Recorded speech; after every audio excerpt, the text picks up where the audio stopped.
অসমৰ নিৰ্বাচনৰ ফলাফলৰ তিনিটা মূল ফেক্টৰ। এক, এই নিৰ্বাচনত শক্তি এটা বা এজনেই আছিল, সেয়া হৈছে হিমন্ত বিশ্ব শৰ্মা। শুনিবলৈ বেয়া পালেও হয়তো বিজেপিয়ে নিজৰ দমত হিমন্ত বিশ্ব শৰ্মা নোহোৱাকৈ নিৰ্বাচনী বৈতৰণি অসমত কেতিয়াও পাৰ হ'ব নোৱাৰিলেহেঁতেন। Himanta Biswa Sarma 24/7 politician and that works in his favour. Second, বিৰোধী শিবিৰৰ মূল নেতা গৌৰৱ গগৈ আৰু লুৰিণজ্যোতি গগৈ ৰণত পৰিল। অখিল গগৈ যেনিবা বাছিল। বিৰোধীৰ নিজৰ ষ্ট্ৰেটেজি নাছিল, মাত্ৰ জুবিন গাৰ্গ ফেক্টৰ আৰু থাৰ্ড টাৰ্মত চৰকাৰৰ বিৰুদ্ধে সচৰাচৰ এণ্টি ইনকামবেঞ্চি থাকে আৰু তাৰে ভৰসাত তেওঁলোক বহি আছিল। থাৰ্ড, অৰুণোদয়ৰ লাখপতি বাইদেউসকলে গাদ্দাৰী কৰা নাই। এই আঁচনিখনে বিজেপিক 100% মাইলেজ দিছে। শ্ৰদ্ধাৰ দলগাঁও সমষ্টিৰ শ্ৰদ্ধাৰ ৰাইজক যে তেখেতসকলে মোক ছেকেণ্ড টাইমৰ কাৰণে ইমান বৃহৎ ভোটৰ ব্যৱধানত মোক জিকালে। শ্ৰদ্ধাৰ ৰাইজসকলক আপোনাক মই ধন্যবাদ জ্ঞাপন কৰিম। আৰু তেখেতসকলে মোক ছেকেণ্ড টাইম বিশ্বাস কৰি ইমান আস্থা বিশ্বাসৰ মাজতে যিহেতু বিশ্বাস বেছিকৈ কৰিছে এইবাৰ, গতিকে মোৰ কাম দায়িত্ব বেছিকৈ পৰিলে। গতিকে মই ভাবোঁ দলগাঁও সমষ্টিৰ উন্নয়নৰ কাৰণে এইটো উন্নয়নৰ ফল এটা। দলগাঁও সমষ্টিৰ ৰাইজে মোক ভোট দিছে, একটা উন্নয়নৰ খাতিৰত ভোট দিছে এইবাৰ। গতিকে মই ভাবোঁ আগন্তুক দিনত আৰু বেছিকৈ কাম কৰিব লাগিব। আৰু বিৰোধী দলক মই এটা আহ্বান কৰিম যে আপোনালোকে যিটো নেকি দম্ভালি মাৰিছিলে যে আপোনাৰ এই MP নিৰ্বাচনত 2,18,000 ভোট পাইছে আৰু পঞ্চায়ত নিৰ্বাচনত 26জন কাউন্সিলাৰ আৰু 4জন জিলা পৰিষদ পাইছে। গতিকে এইবাৰ UDF দলগাঁৱৰ পৰা চাফা হৈ গৈছে। দলগাঁৱৰ পৰা চাফা হোৱা নাই, দলগাঁৱত এইবাৰ UDFৰ বুনিয়াদী আৰম্ভ হ'ল। গতিকে কথা এইটো। আৰু আপোনালোকে তেখেতসকলক মই জনাম, মই আহ্বান কৰিম আপোনালোকে লগত থাকি দলগাঁওখন আগুৱাই লৈ যোৱাৰ ক্ষেত্ৰত সহযোগ কৰক। এইটোৱে বেয়া লাগে, গৌৰৱ গগৈৰ কথা মনত পৰিলে বেয়া লাগে। কাৰণ আমি ভাবিছিলোঁ এইবাৰ গৌৰৱ গগৈ ডাঙৰীক মুখ্যমন্ত্ৰী পাতিম। বিশেষকৈ আমাৰ মিয়া মানুহখিনি একদম লোৱাৰ আছামৰ পৰা আৰম্ভ কৰি মিডিল আছামলৈকে আমি সকলোৱে ভাবিছিলোঁ যে এইবাৰ মাননীয় মুখ্যমন্ত্ৰী হ'ব আৰু গৌৰৱ গগৈ ডাঙৰীয়া। দুখ পাইছোঁ গৌৰৱ গগৈ ডাঙৰীয়া যে হাৰিলে। দুখ, কাক মুখ্যমন্ত্ৰী পাতিম এতিয়া আমি কষ্ট পাইছোঁ, সেইটোৱে, বেলেগ কথা একো নাই। আৰু আপোনাৰ সমষ্টিত কংগ্ৰেছ আৰু ৰাজ্য দল মিত্ৰতা হৈছিলে, ৰাজ্য দলে 1,000 ভোটৰ বেছি নাপালে। চাওক, কথাটো হৈছে ৰাইজৰ দল আৰু কংগ্ৰেছ এইবাৰ ৰাইজৰ দল আৰু কংগ্ৰেছ এটাই বস্তু।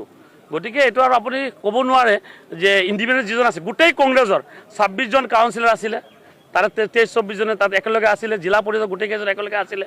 গতিকে গোটেই আপোনাৰ 2,18,000 ভোট পাইছিলে MP নিৰ্বাচন 1 বছৰ আগতে, গোটেইখিনি আছিলে। তাৰপিছতো দুখীয়া ৰাইজে দলগাঁও সমষ্টিৰ ৰাইজে মুজিবুৰ ৰহমানৰ বিশ্বাস ৰাখিছে, আস্থা ৰাখিছে, ভোট দিছে, মই জিকিছোঁ। কথাই ধন্যবাদ জ্ঞাপন কৰিছোঁ। হয়, সেইটোৱে উন্নয়নৰ কাৰণে। আজি চাওক, দলগাঁও সমষ্টিৰ ৰাইজে মোক ভোট দিয়াৰ মূল কাৰণটো হৈছে যে মই মাথাউৰিৰ কাম কৰিছোঁ, মাটিৰ পাট্টাৰ কাম কৰিছোঁ, গ্ৰাউণ্ড লেভেলত মই কাম কৰিছোঁ। গতিকে যিবিলাক কংগ্ৰেছ দলৰ বা ইণ্ডিপেণ্ডেণ্ট দলৰ যিখিনি মানে নেতা আছিলে তেখেতে হাৱৰ ওপৰত নেতাগিৰি কৰিছে।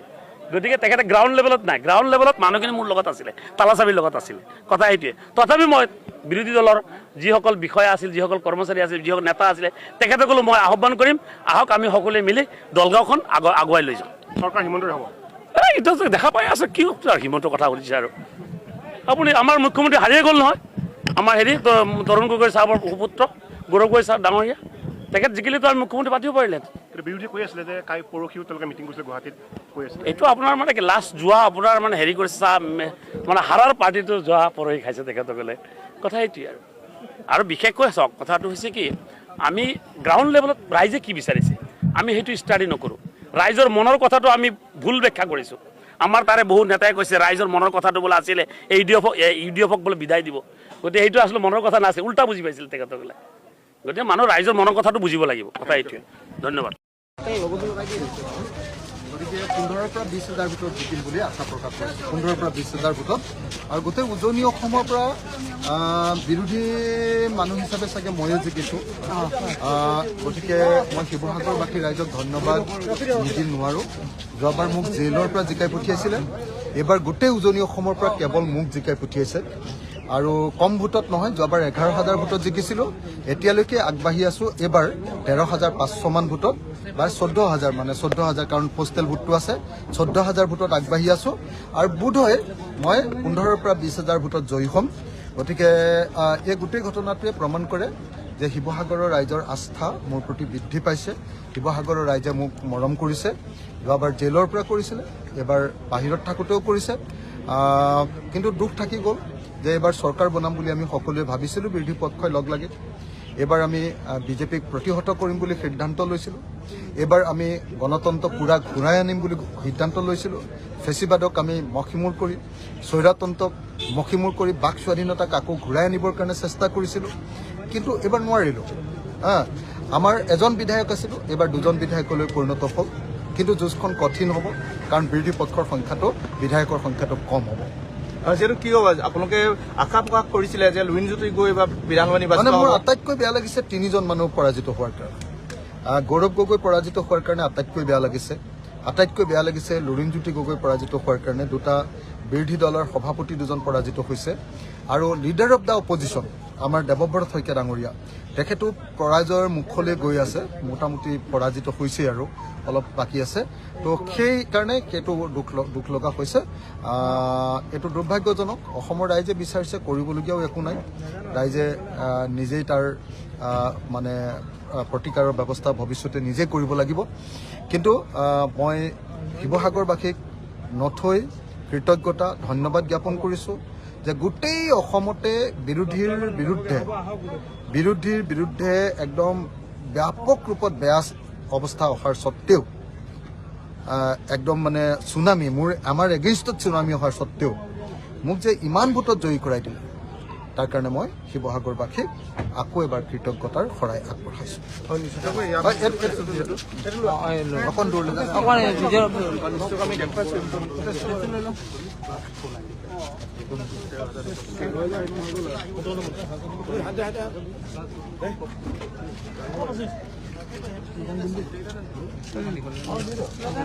অখিল গগৈ জিন্দাবাদ, জিন্দাবাদ, অখিল গগৈ জিন্দাবাদ, জিন্দাবাদ, অখিল গগৈ জিন্দাবাদ, জিন্দাবাদ, রাজদল জিন্দাবাদ, জিন্দাবাদ, রাজদল জিন্দাবাদ, জিন্দাবাদ, রাজদল জিন্দাবাদ, জিন্দাবাদ, জয় অসম, জয় অসম, জয় অসম, জয় অসম, জয় অসম, জয় অসম। অখিল গগৈ জিন্দাবাদ। চৰকাৰ গঠনৰ ইতিমধ্যে আপোনাৰ যি পূৰ্বৰ আপোনাৰ যি ভূমিকা আছে, ভূমিকা থাকিবগে আগতকৈ কঠোৰ হ'ব, কঠিন হ'ব, কিন্তু কঠোৰ হ'ব। কঠিনো হ'ব, কিন্তু মোৰ পিনৰ পৰাও কঠোৰ হ'ব। হয়, নিশ্চয়কৈ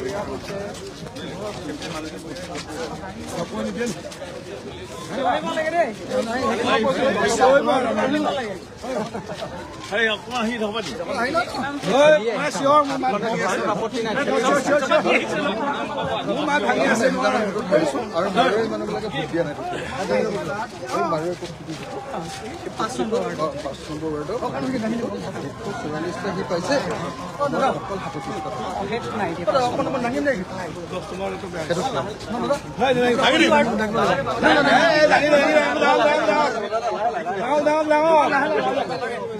আমাৰ মানুহ আছে নে বেলেগৰ মানুহ আছে? অখিল গগৈ জিন্দাবাদ, জিন্দাবাদ, জিন্দাবাদ, জিন্দাবাদ, জিন্দাবাদ, জিন্দাবাদ, জিন্দাবাদ, অখিল গগৈ জিন্দাবাদ, জিন্দাবাদ, জিন্দাবাদ, ৰাইজদল জিন্দাবাদ, জিন্দাবাদ, জিন্দাবাদ, অখিল গগৈ জিন্দাবাদ, জিন্দাবাদ, জিন্দাবাদ, অখিল গগৈ জিন্দাবাদ, জিন্দাবাদ, জিন্দাবাদ, অখিল গগৈ জিন্দাবাদ, জিন্দাবাদ, জিন্দাবাদ, ৰাইজদল জিন্দাবাদ, জিন্দাবাদ, জিন্দাবাদ, অখিল গগৈ জিন্দাবাদ, জিন্দাবাদ, জিন্দাবাদ, অখিল গগৈ জিন্দাবাদ, জিন্দাবাদ, জিন্দাবাদ। আস্থা প্ৰকাশ কৰিলে। যোৱাবাৰ জেলৰ পৰা জিকাইছিলে, এইবাৰ বাহিৰৰ পৰা জিকালে। গতিকে মই সকলোকে ধন্যবাদ আৰু কৃতজ্ঞতা জ্ঞাপন কৰিছোঁ। কৃতজ্ঞতা জ্ঞাপন কৰিছোঁ। গোটেই উজনি অসমৰ পৰা অকল এজনেই বিৰোধী বিধায়কক জিকাইছে, মোকেই জিকাইছে। গতিকে আমি ধন্যবাদ জনাব লাগিব। অখিল গগৈ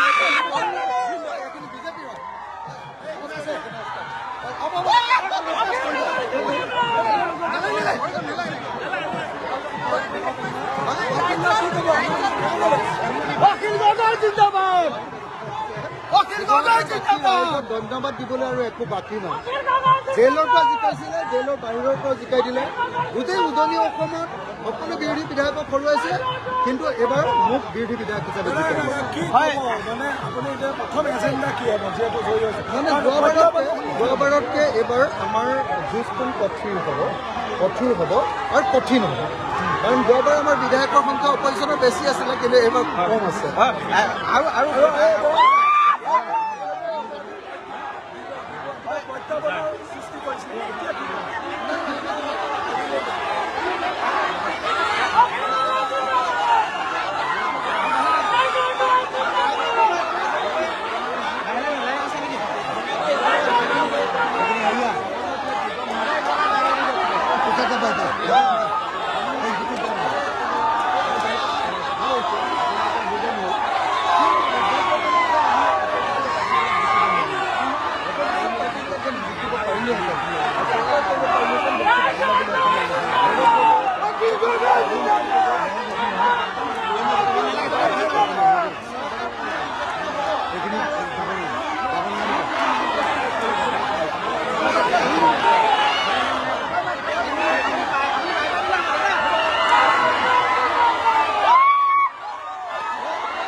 হৰুৱাই দিছে কিন্তু ৰাইজে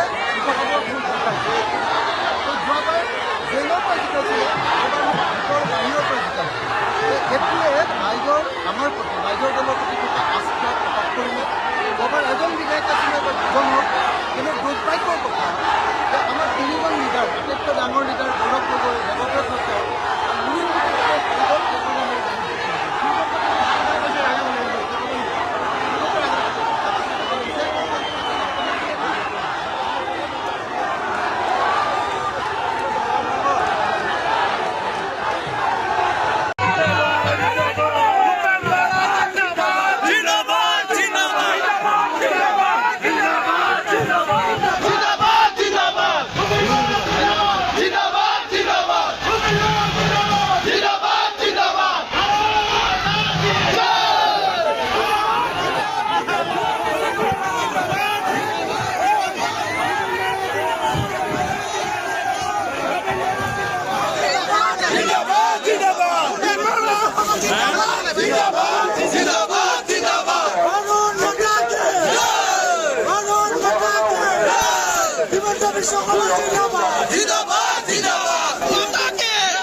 নাই আৰু ভাল লাগিছে আকৌ এবাৰ মানে বিধানসভালৈ যাবলৈ পালো কিন্তু এইবাৰ মই যোৱা কথাটো খুব কম আছিল কিন্তু গৌৰৱ গগৈ অহাৰ কাৰণে বোধকৰো মোৰ নামটো চইচ কৰিলে আৰু মই হেপী যে আজি মই এটা ভাল মাৰ্জিনত জিকিলো অন্তত মই খুব ল' প্ৰফাইল মই বৰ বেছি কথা বতৰা বৰকে পাৰ্টিত নোসোমাও এনে মই সহায় কৰো কিন্তু মই বৰ বেছি পাৰ্টিয়ে যি ক'ব সেইটোৱে কৰো আৰু কিন্তু পাৰ্টি লৈ পেলাই বৰ বেছিকে কথা বতৰা নকওঁ এইকাৰণে কাৰণ আমি পিছত আহো বিজেপিত মই পিছত আহা গতিকে বৰ বেছি ভাষণ দিয়াটো উচিত নহয় তেওঁলোকৰ পাৰ্টিৰ বিষয়ে কাৰণ মোতকৈ বহুত জনা শুনা মানুহ আছে সেইকাৰণে এইবাৰ আমি অকণমান ল' প্ৰফাইলে আছিলো টিকেটটো দিলে মোৰ ভাল লাগিছে কি যে মানুহবিলাকক মই যোৱা 5টা বছৰত খুব ভাল ধৰণে কাম কৰিছিলো তাৰ আগতে মই স্পীকাৰ আছিলো মই কাম কৰিবলৈ সময় কম পাইছিলো গতিকে মই এই যোৱা 10টা বছৰ 5টা বছৰ মই এইবাৰ কাৰণে ডিভোট কৰিছিলো এজ এ মেম্বাৰ মই মন্ত্ৰী হ'বলৈও বিচৰা নাছিলো খোলাকে কৈছো এইটো কিন্তু তেতিয়া কিন্তু সেই 5টা বছৰ মোক বহুত মানুহবিলাকক কাম কৰাত মই সহায় কৰিলে আৰু সেইকাৰণে ভোটটো বেছিকে পালো অৰ্জুন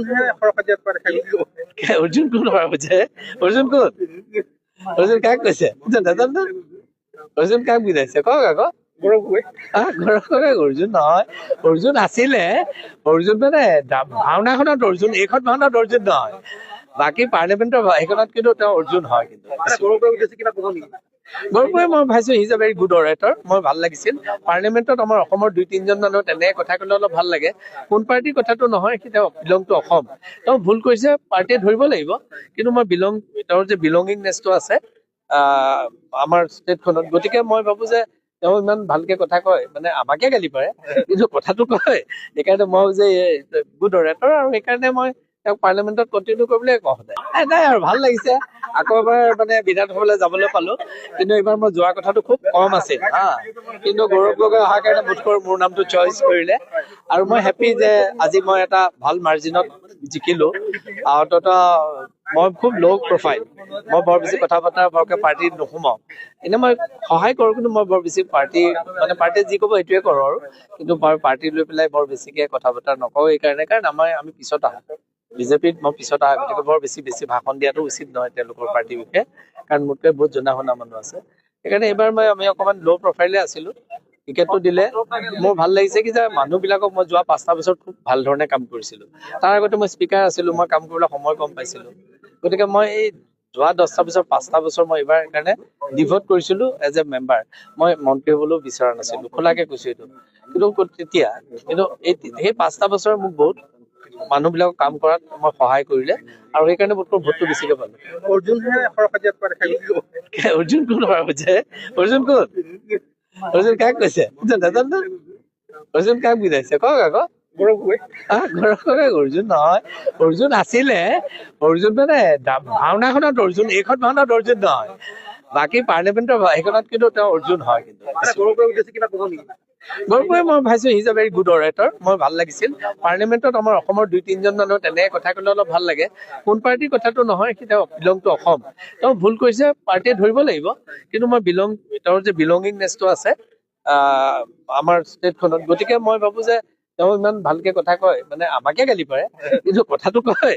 সেইকাৰণে মই যে গুড অৰেটৰ, আৰু সেইকাৰণে মই তেওঁক পাৰ্লিয়ামেণ্টত কণ্টিনিউ কৰিবলৈ কওঁ সদায়।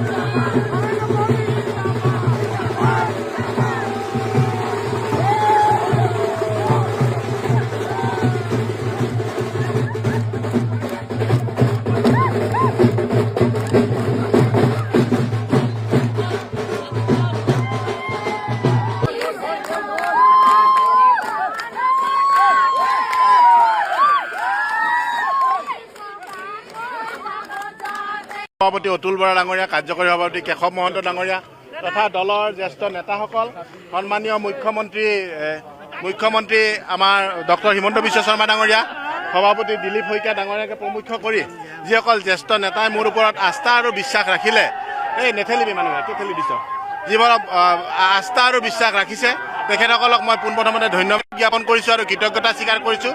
লগতে নিৰ্বাচনৰ সময়ত দুয়োটা দলৰ কেন্দ্ৰীয় নেতৃত্বৰ পৰা আমাৰ বুথৰ সভাপতিলৈকে যিসকল ব্যক্তি আছিলে দুয়োটা দলৰে, তেখেতসকলক মই ধন্যবাদ জ্ঞাপন কৰিছোঁ, কিয়নো তেখেতসকলে দিনে নিশাই কষ্ট কৰিছিলে।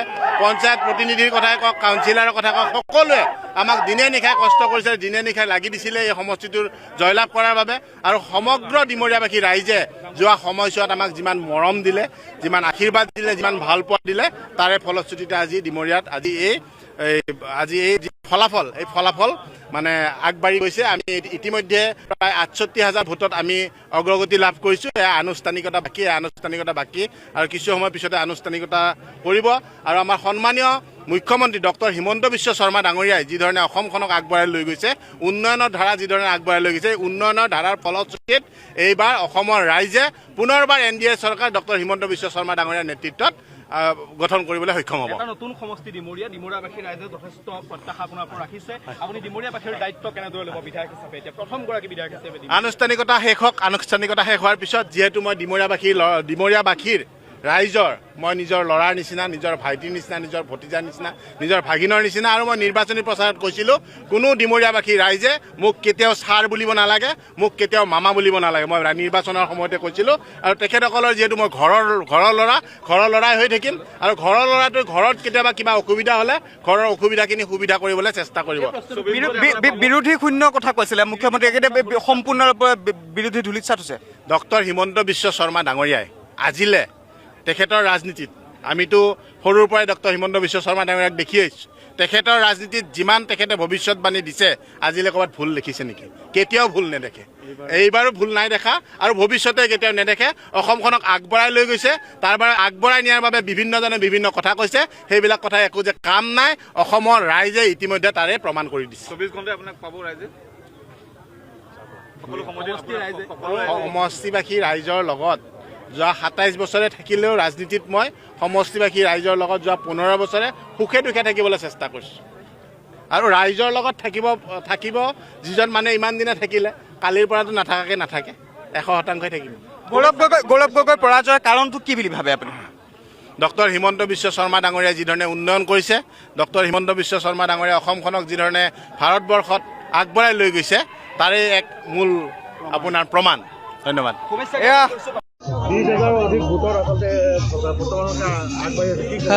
হয়, 8 ৰাউণ্ড হৈ গ'ল। যথেষ্ট ভোটৰ ব্যৱধানত আগবাঢ়ি আছোঁ। মই বোকাখাটৰ ৰাইজক অশেষ ধন্যবাদ আৰু কৃতজ্ঞতা জনাইছোঁ। বোকাখাটৰ ৰাইজৰ মৰম আৰু আশীৰ্বাদৰ বাবেই ভালদৰে জিকাৰ সম্ভাৱনা প্ৰকট হৈ পৰিছে আৰু সমগ্ৰ অসমতে আপোনালোকে দেখিছে যে যি ধৰণৰ অগ্ৰগতি বিজেপি আৰু মিত্ৰজোঁটে লাভ কৰিছে, এইটো আচলতে অকল্পনীয় বুলি ক'ব লাগিব। অকল্পনীয় মানে আমাৰ কাৰণেতো এইটো আমি আশাবাদী আছিলোঁ, কাৰণ যোৱা সময়ছোৱাত মুখ্যমন্ত্ৰী ডাঙৰীয়াৰ নেতৃত্বত ৰাজ্যখনত যিমানবোৰ উন্নয়নৰ কাম হৈছে আমি ভাবিছিলোঁ যে ৰাইজে পুৰস্কাৰ দিব আৰু এয়া আচলতে অসমৰ ৰাইজৰ মই ভাবোঁ যে এটা পুৰস্কাৰ।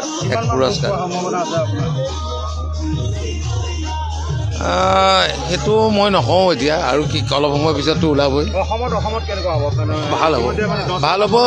বিজেপি মই আগৰ পৰা কৈ আছিলোঁ যে পূৰ্বতকৈ আমাৰ আসনৰ সংখ্যা বৃদ্ধি পাব। এতিয়া তেনে এটা সম্ভাৱনাই প্ৰকট হৈছে।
It is selection as directed by Bharatiya Janata Party and the selection is done by Election Commission of India. আমি আগতেও কৈছো যে এই যিটো নিৰ্বাচন আয়োগ এই জ্ঞানেশ কুমাৰৰ ওপৰত আমাৰ কোনো ভৰসা নাই আৰু এই যে আজি বিশেষকৈ অসমত যি ফলাফল হৈছে এই ফলাফল কোনো কাৰণত বিশ্বাসযোগ্য নহয় আমাৰ ডাৰৰ খবৰ ডাৰৰে আছিলে অসমৰ ৰাইজে ইতিমধ্যে আচলতে বিজেপিক অন্তৰৰ পৰা প্ৰত্যাখ্যান কৰিছিলে তাৰ পাছতো যি ফলাফল আহিল এই ফলাফল সঁচাকৈ কোনো কাৰণতে বিশ্বাসযোগ্য নহয় আমি কোনো কাৰণে এই ফলাফল আমি আচলতে আজি মানি ল'ব পৰা অৱস্থাত নাই আৰু গতিকে এয়া আমি গণতান্ত্ৰিক গোটেই ব্যৱস্থাটোৰ এটা পৰাজয় বুলি ভাবিছো আৰু এই গণতান্ত্ৰিক ব্যৱস্থাটো যি পৰাজয় বৰণ হৈছে বিজেপিৰ নেতৃত্বত বিজেপিৰ নিৰ্দেশত election commission of India Gyanesh কুমাৰৰ দৰে মানুহে যি নাচিবলৈ লাগিছে আৰু তেওঁলোকৰ লগতে দেশৰ লাখ লাখ কোটি কোটি মানুহক তেওঁলোকে যেনেকৈ নচুৱাবলৈ লৈছে এয়া সঁচাকৈ গণতন্ত্ৰৰ বাবে অতি পৰিতাপৰ বিষয় গতিকে আজিৰ তাৰিখত মই এটা কথাই ভাবো যে গোটেই দেশৰ মানুহ আজি যেনেকৈ অসমত এই পৰাজয় হৈছে গোটেই দেশৰ ক্ষেত্ৰত এইটো এটা গণতান্ত্ৰিক বিপৰ্যয় হৈছে গোটেই দেশৰ মানুহ দেশবাসী একত্ৰিত হৈ ইয়াৰ বিৰুদ্ধে যুঁজ দিব লাগিব